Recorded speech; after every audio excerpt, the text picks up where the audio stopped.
প্রশাসনের কেন্দ্রবিন্দু সচিবালয়ে গত কয়েকদিন থেকেই নানা ক্ষোভ বিক্ষোভ হচ্ছে। মূলত চাকরি সংক্রান্ত যে অধ্যাদেশ সেটি প্রত্যাহারের দাবিতে এই আন্দোলন চলছে এবং সেখানে কর্মকর্তা কর্মচারী সবাই এই ব্যাপারে একমত যে এই অধ্যাদেশে তাদের চাকরির কোনো নিরাপত্তা নেই, কোনো শোকজ ছাড়াই তাদেরকে বরখাস্ত করা যাবে। তো এটা একটা দাবি এই নতুন অধ্যাদেশের ব্যাপারে। তো সেটা নিয়ে তারা আন্দোলন করছে। আজকে সচিবালয়ে তারা আধা ঘন্টা প্রবেশ পথ বন্ধ রেখেছে এবং তারপর খুলে দিয়েছে, কিন্তু তারা একেবারেই প্রশাসনের যে কেন্দ্রবিন্দু যেটা বলা হয় সচিবালয়ের ভেতরে তারা সমাবেশ করছে, অবস্থান করছে এবং বক্তব্য দিচ্ছে। তাদের ব্যাপারে একটা খবর দেখলাম যে সচিবালয় কর্মকর্তাদের হাসনাতের হুঁশিয়ারি, জনগণ বিকল্প খুঁজে নেবে। কথা হচ্ছে যে নানা পেশা শ্রেণী সংগঠন তারা বিভিন্ন দাবিতে আন্দোলন করছে। সেই আন্দোলনগুলো কি শক্ত হাতে দমন করা নাকি আলোচনা করে সমাধান করা? আলোচনার পথ বাদ দিয়ে তাদেরকে হুঁশিয়ারি দেয়া, হুমকি দেয়া, এটা কি যৌক্তিক কিনা? তাও এখন যখন দেশে অন্তর্বর্তী সরকার বিরাজ করছে, অবস্থান করছে, সেই অবস্থায় জাতীয় নাগরিক পার্টির নেতা হাসনাত আবদুল্লাহ কেন বলছেন এই সরকার কি জাতীয় নাগরিক পার্টির সরকার, যে রাজনৈতিকভাবে মনে হচ্ছে যেন মোকাবেলা প্রতিদ্বন্দ্বী সচিবালয়ের কর্মচারীরা? এই ভাষা কেন? ওই যে আমি আগেই বলছি যে বর্তমান অন্তর্বর্তী সরকার এটা মানে মনে হচ্ছে যেন একটা আধা রাজনৈতিক দল, মানে একটা হলো তত্ত্বাবধায়ক সরকারের একটা কাঠামো, আবার অন্যদিকে এই হাসনাত আবদুল্লাহদের কথা শুনলে মনে হয় যে এই সরকার বোধহয় তাদের একটা অংশ বা তাদের সরকার, অর্থাৎ জাতীয় নাগরিক পার্টির সরকার। কিন্তু মানুষ জানে যে এটা ছাত্র জনতার সরকার বা সর্বদলীয় সরকার। সচিবালয়ে আন্দোলনরতদের উদ্দেশ্যে জাতীয় নাগরিক পার্টির দক্ষিণাঞ্চলের মুখ্য সংগঠক হাসনাত আবদুল্লাহ বলেছেন, সরকারকে জিম্মি করলে পরিস্থিতি ভালো হবে না, সংস্কার কার্যক্রমে বাধা দিলে কঠোর হস্তে প্রতিহত করা হবে। সোমবার সকালে চট্টগ্রাম উত্তর জেলায় সাংগঠনিক সফর শুরুর আগে নগরীর ১৬ শহরে বিপ্লব উদ্যানের সামনে জমায়েতে সাংবাদিকদের তিনি এই কথা বলেন। সচিবালয়ে আন্দোলন প্রসঙ্গে হাসনাত আবদুল্লাহ বলেন, জনগণের মুখোমুখি দাঁড়িয়ে এই সরকারকে যদি আপনারা হুমকি দেন, ধামকি দেন, সরকারের সংস্কার কার্যক্রমে বাধা দেবেন, তাহলে মনে রাখবেন এই জনগণ আপনাদের বিকল্প খুঁজে নেবে।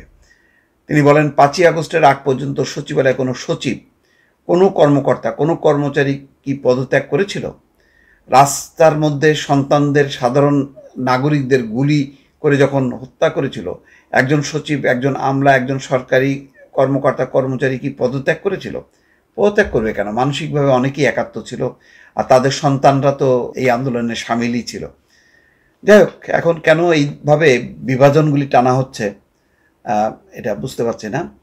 এখন এর মধ্যে আবার সংস্কারটা নিয়ে আসলো কেন? সংস্কারের সাথে এটার কী সম্পর্ক বোঝা যাচ্ছে না।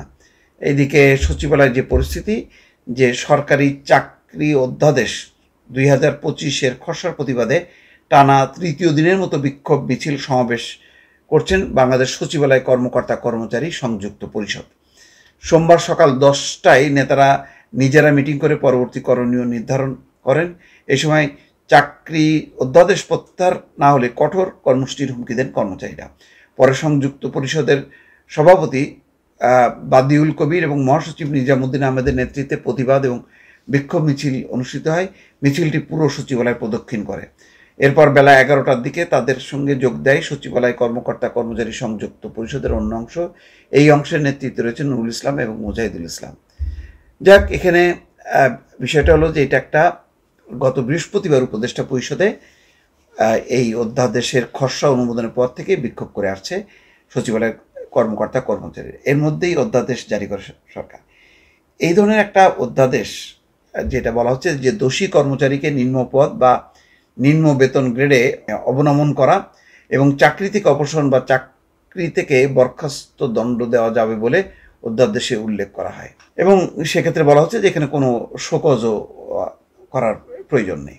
যাক, এখন পরিস্থিতিটা হলো সরকার যে যুক্তি দিক না কেন, এটা যৌক্তিক কিনা, এটা বিভিন্ন স্টেক হোল্ডারদের সাথে আলোচনা ছাড়া এই ধরনের একটা অধ্যাদেশ জারি করা, এটা মানে খুবই যুক্তিসঙ্গত নয়। এখানে গত কয়েকদিন থেকে যে আলোচনাটা আসছে তাতে বলা হচ্ছে যে গুরুত্বপূর্ণ নীতি নির্ধারণী কোনো বিষয় অন্তর্বর্তী সরকারের বিবেচনা করার দরকার নেই। এটা নির্বাচিত সরকার আসুক, তারা এসে সিদ্ধান্ত নিক যে কোন ধরনের অধ্যাদেশ, কোন ধরনের আইন করা উচিত। এখন কোন ধারার বলে অধ্যাদেশ করতেছে কিসের, এই সরকারের তো ওই অর্থে কোনো সাংবিধানিক বৈধতা নেই। আছে হচ্ছে একটা জনগণের বৈধতা, জনগণের গণঅভ্যুত্থানের বৈধতা। ওইটা দিয়ে বড় বড় আইন কানুন এটা সেটা করা, এগুলি করা যায় না। এটা কিন্তু বিভিন্ন আলোচনায় কিন্তু আসছে বারবার।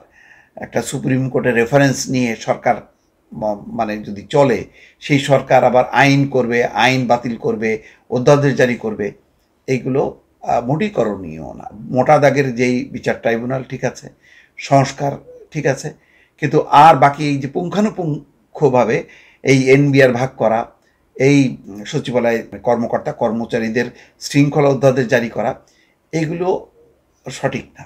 আরও অনেকগুলো বিষয় আছে যেগুলো নিয়ে তো আলোচনায় আসছে যে সরকার এই যে যত প্রলম্বিত হবে, নানা রকম তারা এককভাবে কারোর সাথে আলাপ আলোচনা না করে সিদ্ধান্ত নেবে এবং ভুলের চোরাবালিতে ডুবতে থাকবে। সেই জায়গা থেকে আলাপ আলোচনা করে এটা সমাধান করা উচিত। আর হাসনাত আবদুল্লাহরা তারা যদি মনে করেন হুমকি দেবেন, হুঁশিয়ারি দেবেন এবং তাদের আহ্বানে সাড়া দিয়ে ছাত্র জনতা মাঠে নামবে, সেই দিন চলে গেছে। এই দিন এখন আর নাই, এটা বাস্তবতা, এটা বোঝা উচিত। ভালো থাকবেন, আল্লাহ হাফেজ।